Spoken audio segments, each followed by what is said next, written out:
હું ડૉક્ટર ઉદય ટીલાવત, મુખ્ય જિલ્લા આરોગ્ય અધિકારી દાહોદ. દાહોદની જનતાને ખાસ અપીલ કરું છું કે જ્યારે 40 ડિગ્રીથી વધારે તાપમાન જાય એટલે એ આપને કોઈ પણ સ્વરૂપે નુકસાન કરી શકે. અને હાલ તો અત્યારે 43-44 એટલું બધું જતું હોય છે. તો મારી જાહેર જનતાને અપીલ છે કે બને ત્યાં સુધી જો અગત્યનું કામ ન હોય તો બપોરે 12થી બપોરના 4 વાગ્યા સુધીના જે સમયગાળો છે એમાં બને ત્યાં સુધી અવર જવર ઓછી રાખવી.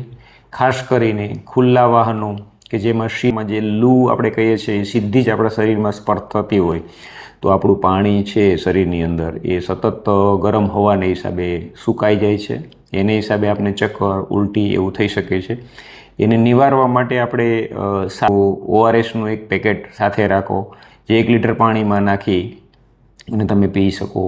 લીંબુ શરબત પણ જો જાતે આવડતું હોય તો ઓછી ખાંડ અને ઓછું મીઠું નાખી અને જેનો ટેસ્ટ ફક્ત પરસેવા જેવો હોય એવું લીંબુ શરબત પીઓ તો વધારે ફાયદો થાય. નાળિયેર પાણી સવારમાં બપોર સુધી તમે લઈ શકો, સવારથી બપોર સુધીમાં, તો એ પણ ફાયદો કરતો હોય. મોરી છાશ લઈ શકો છો. જે વધારે તીખા આવા ખોરાકને ટાળવો જોઈએ.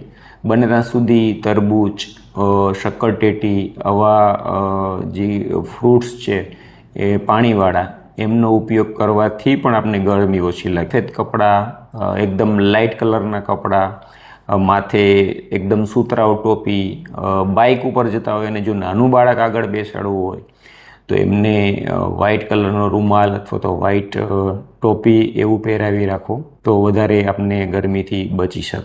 આટલી કાળજી લેવા છતાં પણ જો આપને કોઈ એવા લક્ષણો જણાય, ચક્કર આવે, માથું ભારે લાગતું હોય, લો બીપી જેવું ઘણીવાર થઈ જાય, એકદમ સતત પસીનો મંડે આવવા, ઉલટી જેવું થવા માંડે, ગભરામણ જેવું થાય તો તાત્કાલિક નજીકનું જો આરોગ્ય કેન્દ્ર હોય તો સૌથી પહેલાં આપણે 108 નજીકનું આરોગ્ય કેન્દ્ર, પ્રાથમિક આરોગ્ય કેન્દ્ર, સામૂહિક આરોગ્ય કેન્દ્ર, નજીકની સબ ડિસ્ટ્રિક્ટ હોસ્પિટલમાં આપણે તાત્કાલિક જાણ કરવી અને ત્યાં પહોંચી જવું અને ત્યાં સારવાર લેવી.